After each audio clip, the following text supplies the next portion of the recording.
বিধান আছে, বিশ্ববিধাতা প্রদত্ত জীবন ব্যবস্থা, যা পৃথিবীর সবথেকে শ্রেষ্ঠতম ধর্ম। সুপ্রিয় ভাই এবং বোন, অমুসলিমরা আজ চেয়ে আছে, চাতক পাখির নেই, তাদেরকে আমরা সঠিক বার্তা দিতে পারিনি, না আদর্শের মাধ্যমে দিতে পেরেছি, না তাদেরকে দাওয়াতের মাধ্যমে দিতে পেরেছি। সুপ্রিয় ভাই এবং বোন, আপনার মহাকুম্ভ, আপনার উত্তরপ্রদেশে মহাকুম্ভ যাকে বলছেন আমার অমুসলিম ভাইরা, এই মহাকুম্ভে আপনার টার্গেট দিলেন আমার এই হিন্দু কিছু ভাইরা যে 42,000 মসজিদকে মন্দিরে রূপান্তরিত করবেন। 42,000 মসজিদকে, জি, ঘোষণার কয়েকদিন পরেই আপনার গীতা প্রেসের আখড়াতে আগুন লেগে 260টি তাবুত পুড়ে ভস্ম হয়ে গেছে। এটা আমি ফেসবুকের আর ইউটিউবের কথা বলছি না, আনন্দবাজার পত্রিকার কথা আমি বলছি। অবশ্য বেশি করে এই তথ্যটা আনন্দবাজার পত্রিকায় রাখেনি।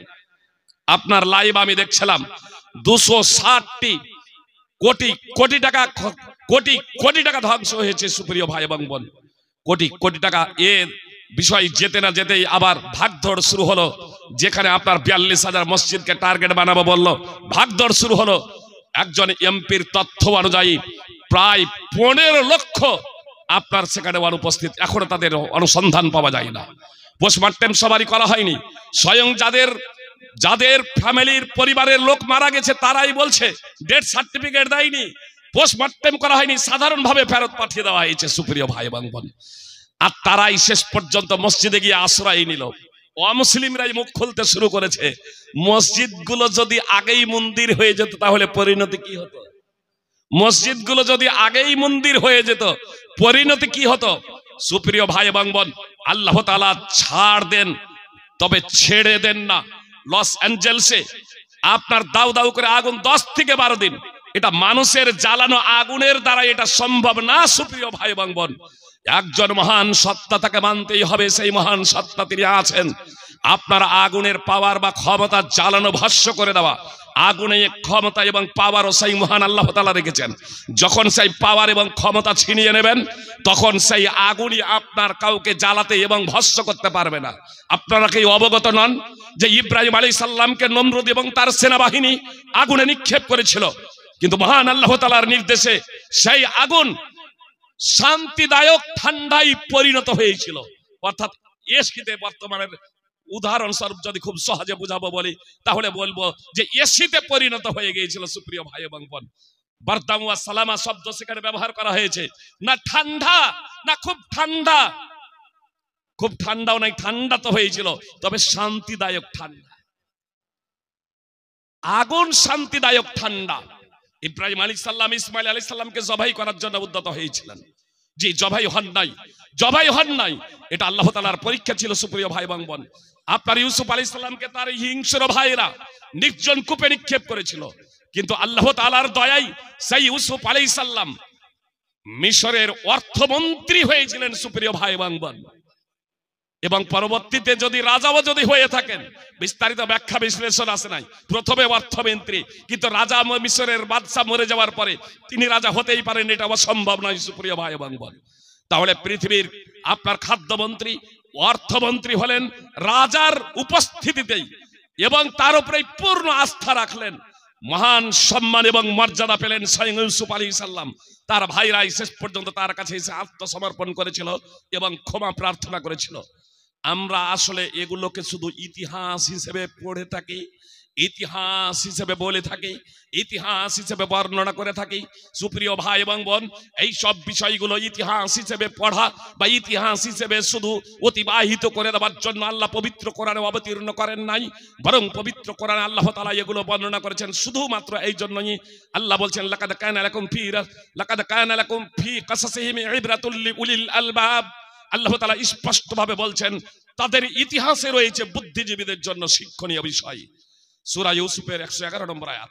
আমি আপনি যদি বুদ্ধিজীবী হই, আমি আপনি যদি জ্ঞানী হই, তাহলে নবী রাসূলদের ইতিহাস থেকে আমাদেরকে শিক্ষা নিতে হবে। সুপ্রিয় ভাই এবং বোন, সর্বশক্তিমান মহান আল্লাহ তাআলা, তাহলে আমাদের এত ভয় কিসের? এত ভয় কিসের? সুপ্রিয় ভাই এবং বোন, আসুন আমরা পবিত্র কোরআন এবং সুন্নাহর ধারক এবং বাহক হয়ে যাই।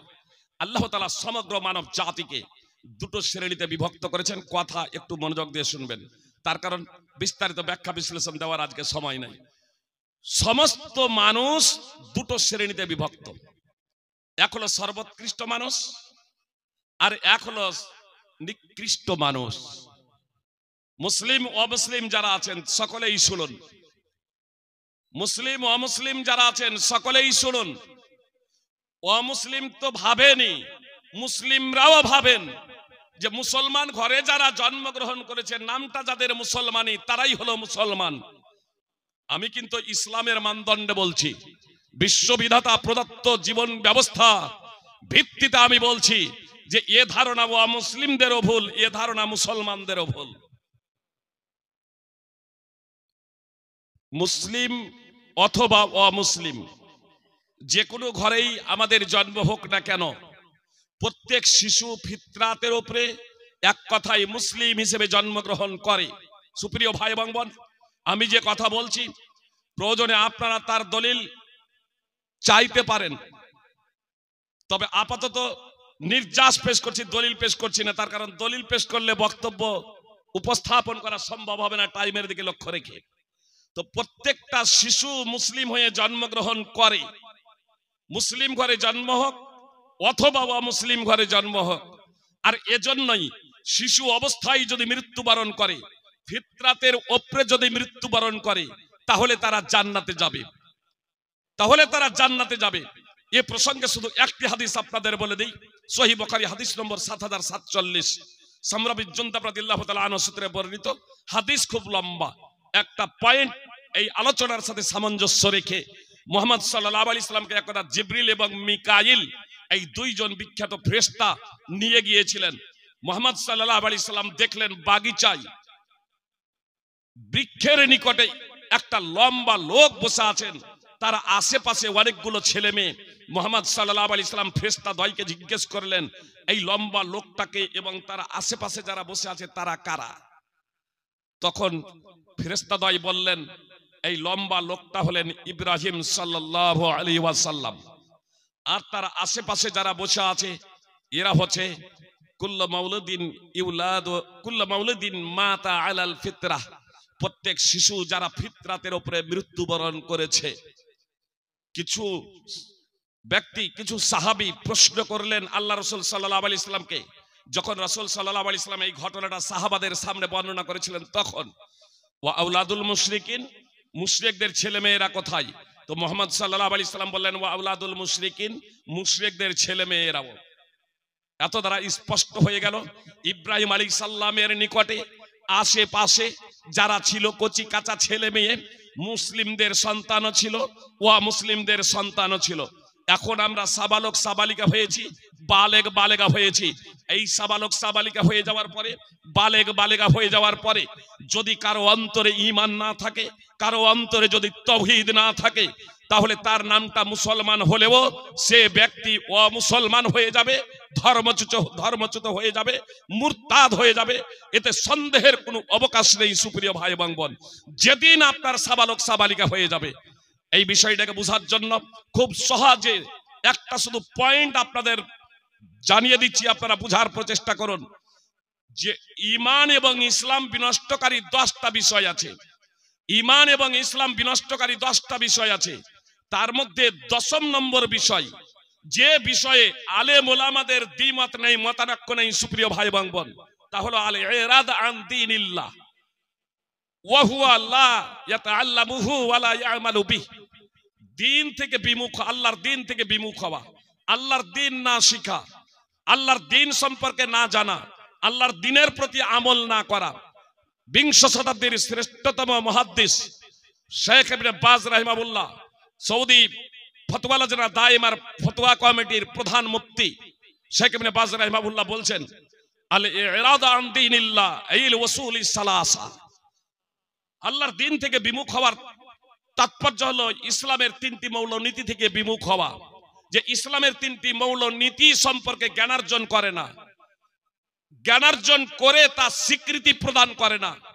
কোনো ব্যক্তি, কোনো ছেলে এবং মেয়ে ইসলামের 3টি মৌলনীতি সম্পর্কে জ্ঞানার্জন করে যদি স্বীকৃতি প্রদান না করে আপনি অমুসলমান হয়ে যাবে, ধর্মচ্যুত হয়ে যাবে, মুরতাদ হয়ে যাবে, আর মুসলমান থাকবে না যেদিন সাবালক সাবালিকা হয়ে যাবে।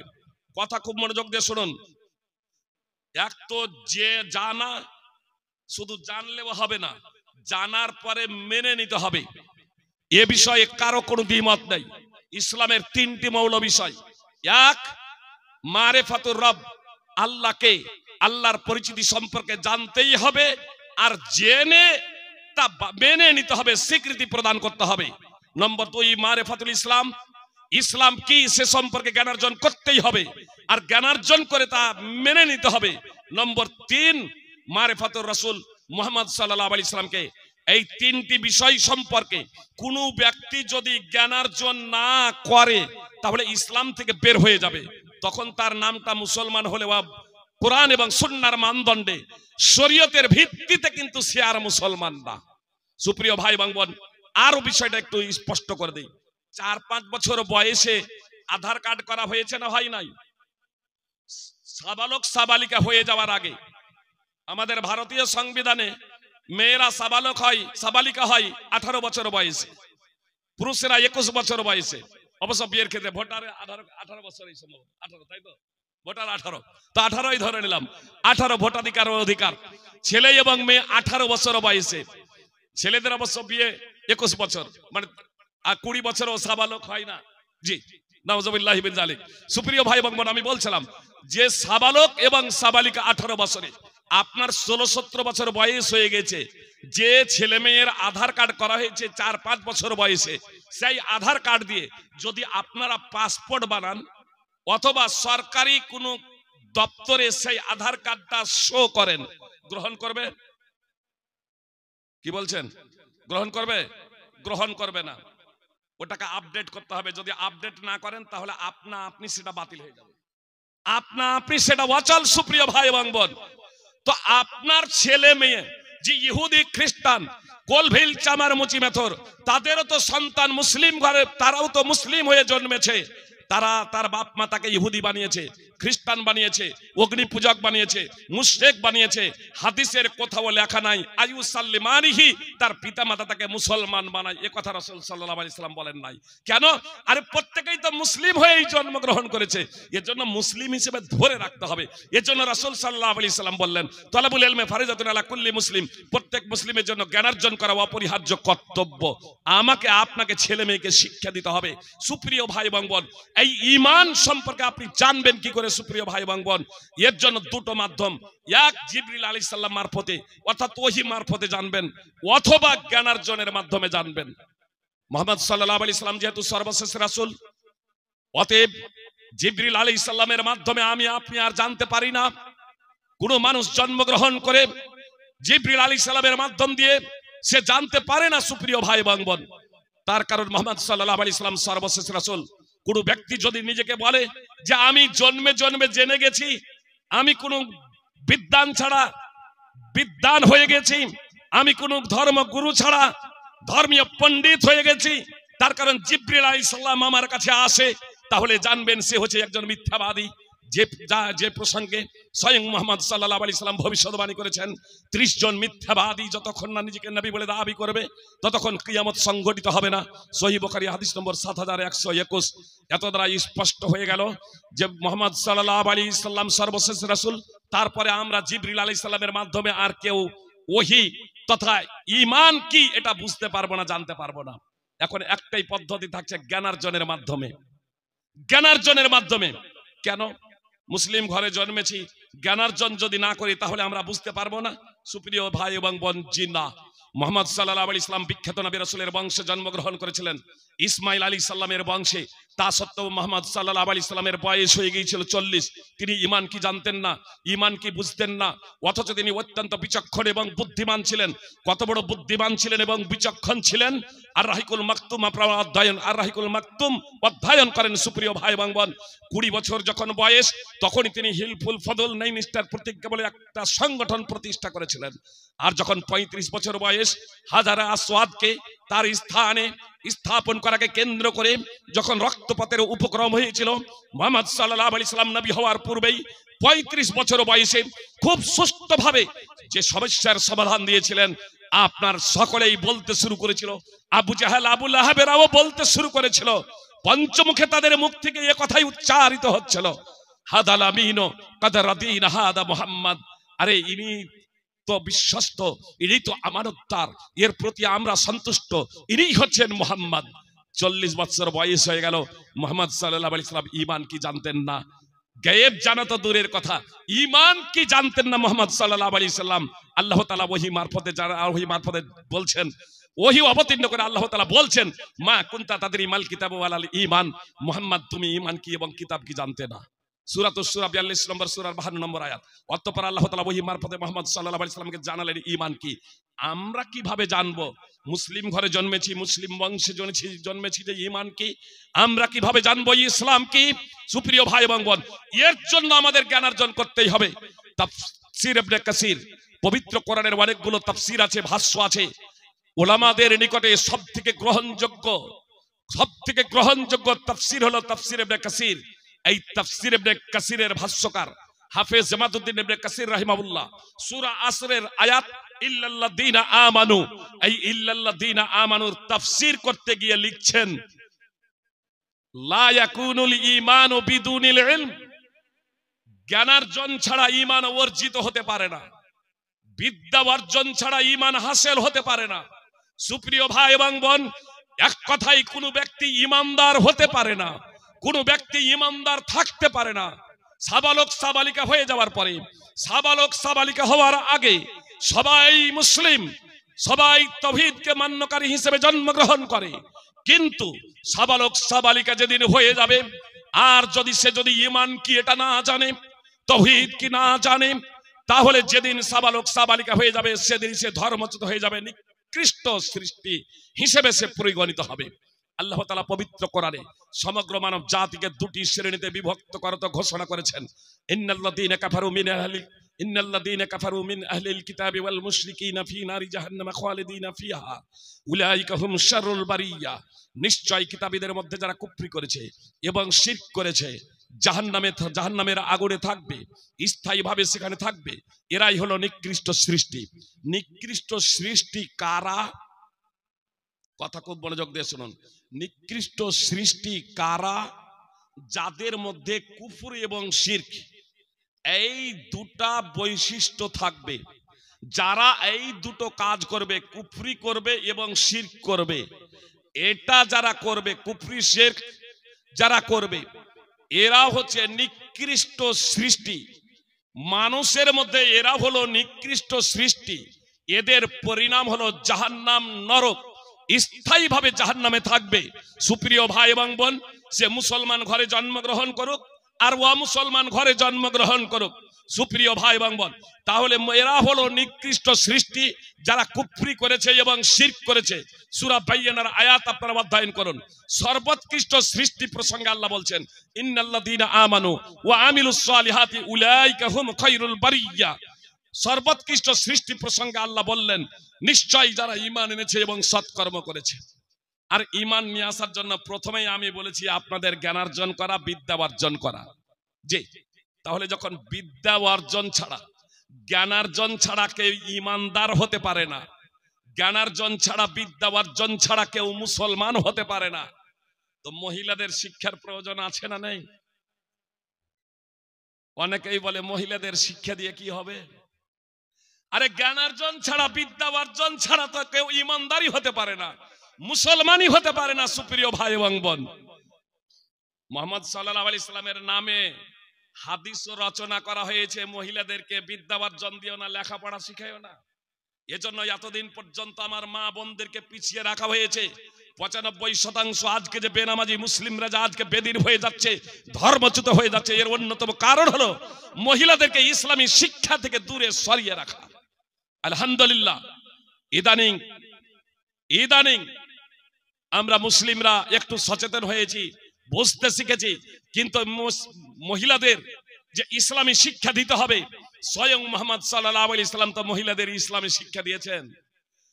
আবু সাইদ খুদরি রাদিয়াল্লাহু তাআলা আনহু সূত্রে বর্ণিত, মেয়েরা রাসূল সাল্লাল্লাহু আলাইহি সাল্লামকে বললেন, আল্লাহর রাসূল আপনি পুরুষদের মাঝে বর্ণনা করেন আর পুরুষরা আমাদের থেকে আগে বেড়ে যায়, সব সময় আমরা সব কথা আপনাকে জিজ্ঞেস করতে পারি না, আমাদের জন্য একটি দিন নির্ধারণ করে দিন। তখন আল্লাহ রাসূল সাল্লাল্লাহু আলাইহি সাল্লাম বলে দিলেন, অমুক অমুক দিন অমুক জায়গায় তোমরা উপস্থিত হবে। সুপ্রিয় ভাই এবং বোন, ইমাম বুখারী রাহিমাহুল্লাহ সহিহ বুখারীতে কিতাবুল ইলমে মহিলাদের শিক্ষার জন্য পৃথকভাবে 3টি অনুচ্ছেদ রচনা করেছেন।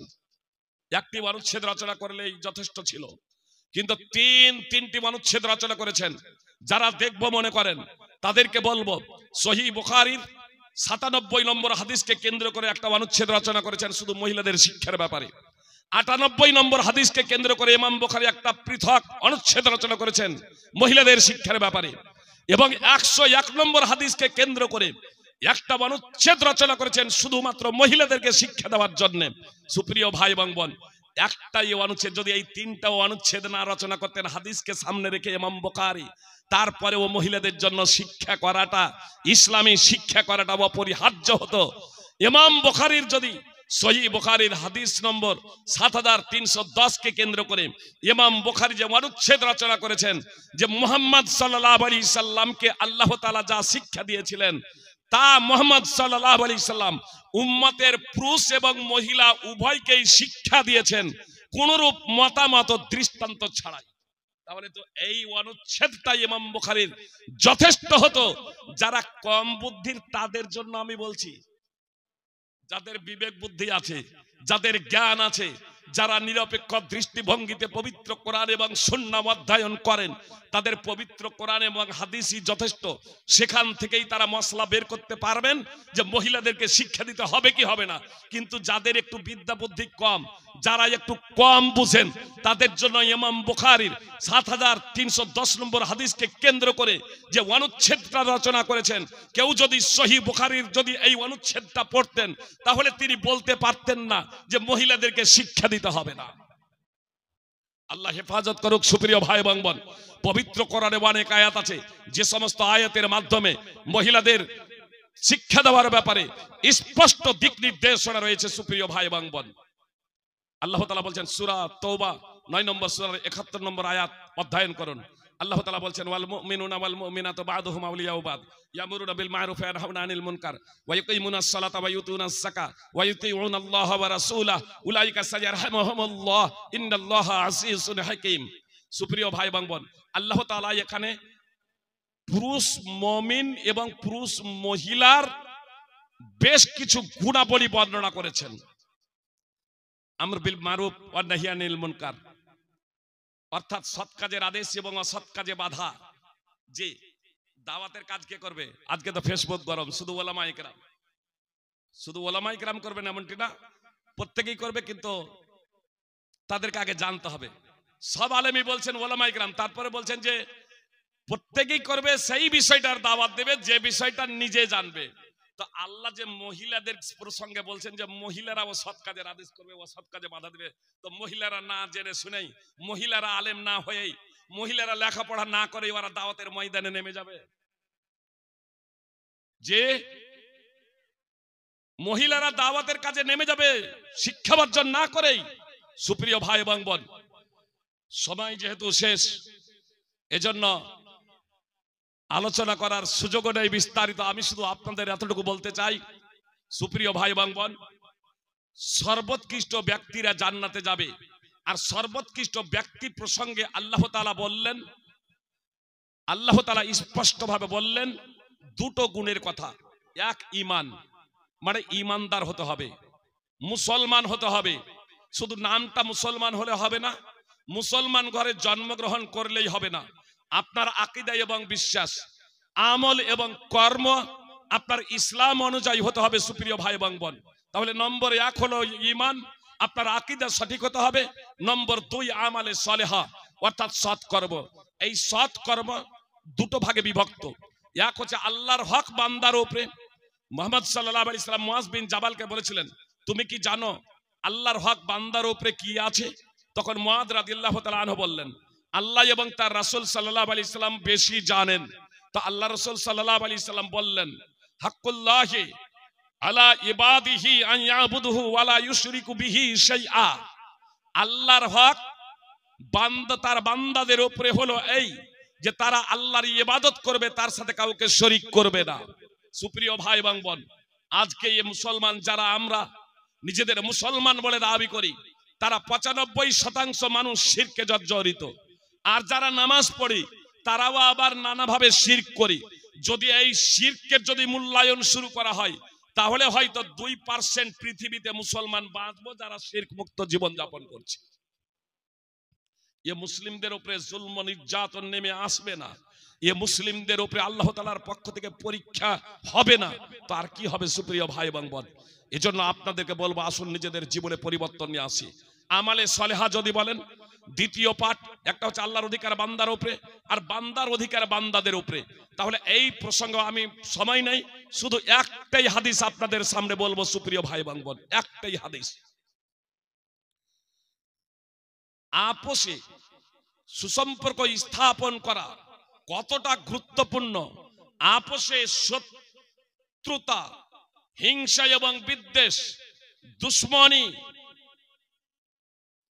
দুশ্মনীকে বিসর্জন দেওয়া কতটা গুরুত্বপূর্ণ, শুধু একটি হাদিস শুনুন। আল্লাহ রাসূল সাল্লাল্লাহু আলাইহি সাল্লাম বলেছেন, সোমবার এবং বৃহস্পতিবার জান্নাতের দরজা সমূহ খুলে দেওয়া হয়। একটি বর্ণনা আছে, আমল সমূহ পেশ করা হয়, অর্থাৎ আল্লাহ তাআলার নিকটে বান্দাদের আমল পেশ করা হয়। তখন আল্লাহ তাআলা তার এমন প্রত্যেক বান্দাকে ক্ষমা করে দেন যারা আল্লাহর সাথে শরীক করে না।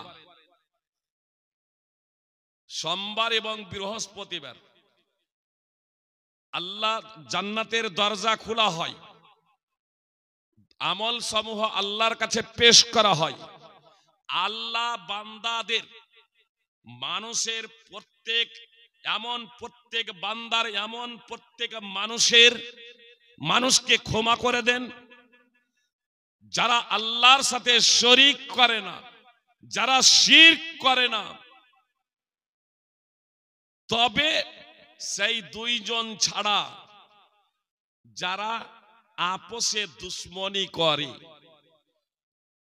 খুব সাধারণ ভাবে বুঝুন, যারা কাফের, মুশরিক, নাস্তিক, এক কথায় অমুসলমান, কোরআন এবং হাদিসের মানদণ্ড বলছি, যারা শিরক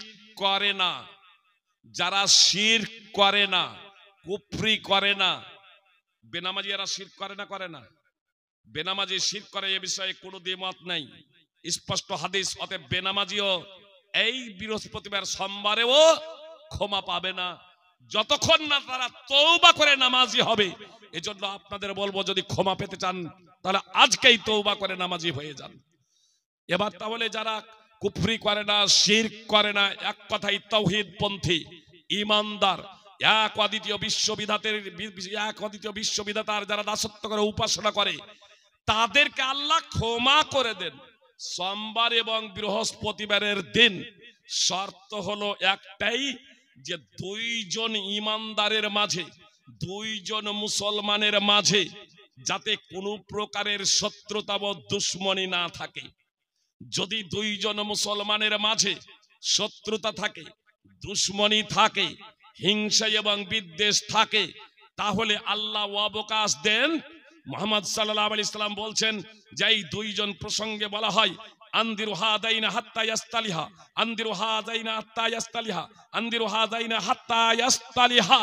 এদের দুজনকে অবকাশ দাও ততক্ষণ পর্যন্ত যতক্ষণ না নিজেরা আপোষ সংশোধন করে নাই। এই কথাটা তিনবার বলা হয় সুপ্রিয় ভাই এবং বোন।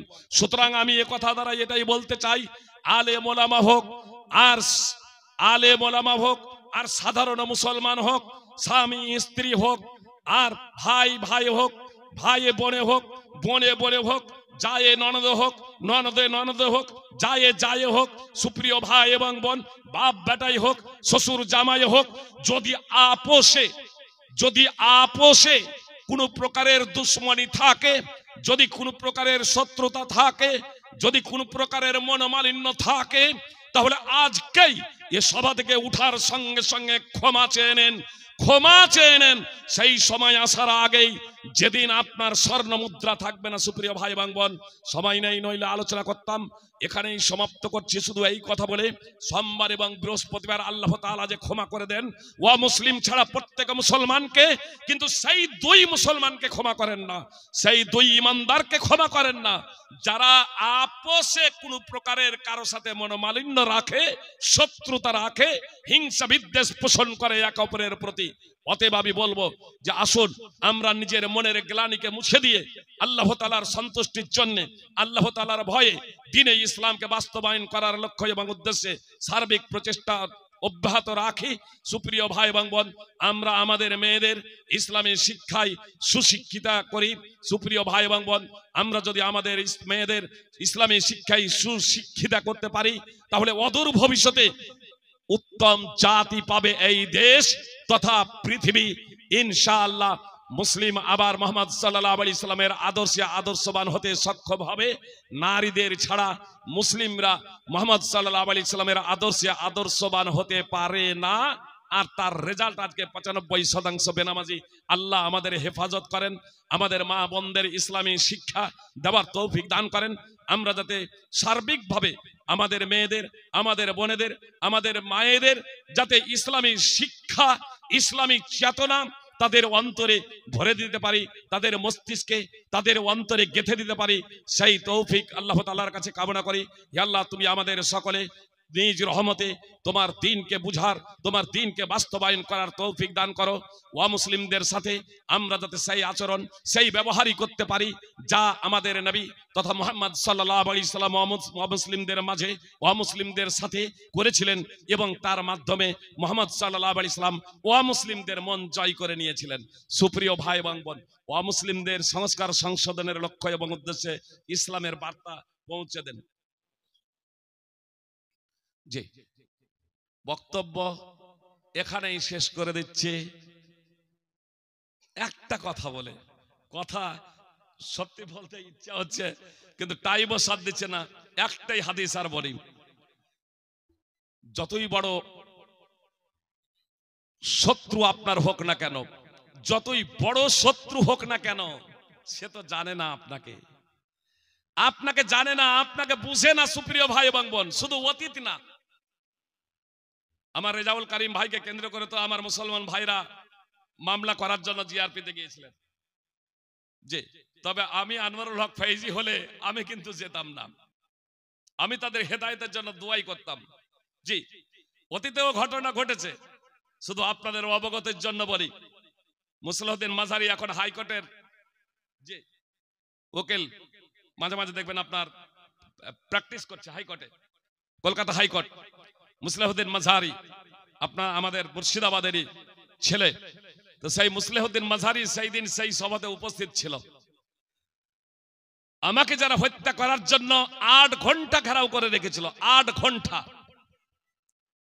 যারা আমাকে হত্যা করতে এলো, ষড়যন্ত্র করলো, প্রতারণা করেছিল আমার সাথে,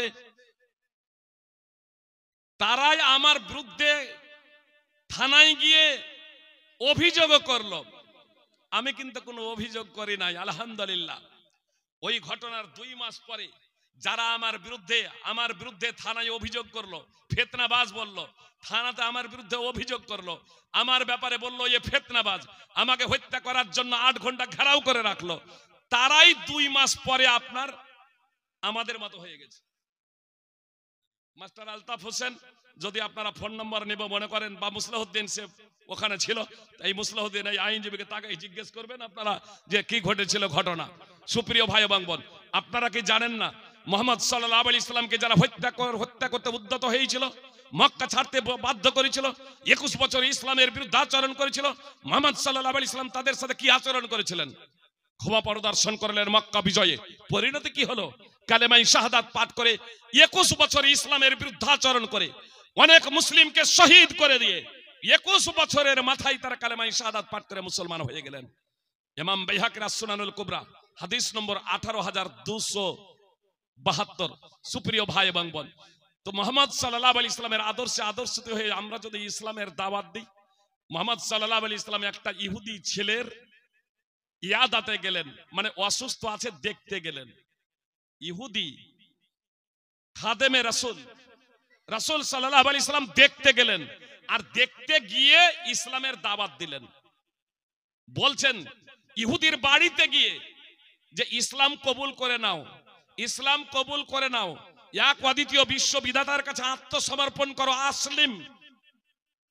তো ছেলেটা তার বাপের দিকে তাকাচ্ছে, মানে তার বাপটাও তো ইহুদি, তো তার বাপের দিকে তাকাচ্ছে যে বাপ কি বলে। তো তার বাপ বলছে আতি আবুল কাসিম, মুহাম্মদ সাল্লাল্লাহু আলাইহি সাল্লামের উপাধি হলো আবুল কাসিম। তো ইহুদি বলছে, ছেলেটার বাপ বলছে যে মুহাম্মদ সাল্লাল্লাহু আলাইহি সাল্লাম যা বলছে তুমি মেনে নাও, অর্থাৎ তুমি মুসলমান হয়ে যাও। মুহাম্মদ সাল্লাল্লাহু আলাইহি সাল্লামের আচরণে, ব্যবহারে এতটাই মুগ্ধ হয়েছে যে আমার ছেলে অসুস্থ, তারপরেও ইহুদি বলে ছেড়ে দেয় নাই, বরং বিপদে আমার ছেলের ইয়াদাতপুরসি করার জন্য এসেছে, সহানুভূতি প্রদর্শনের জন্য এসেছেন রাসূল সাল্লাল্লাহু আলাইহি সাল্লাম। শেষ পর্যন্ত ছেলেকে বলছে তুমি মুসলমান হয়ে যাও। সেই ছেলেটা মুসলমান হয়ে গেল। আর একটু পরে তার ইন্তেকাল হয়ে গেল।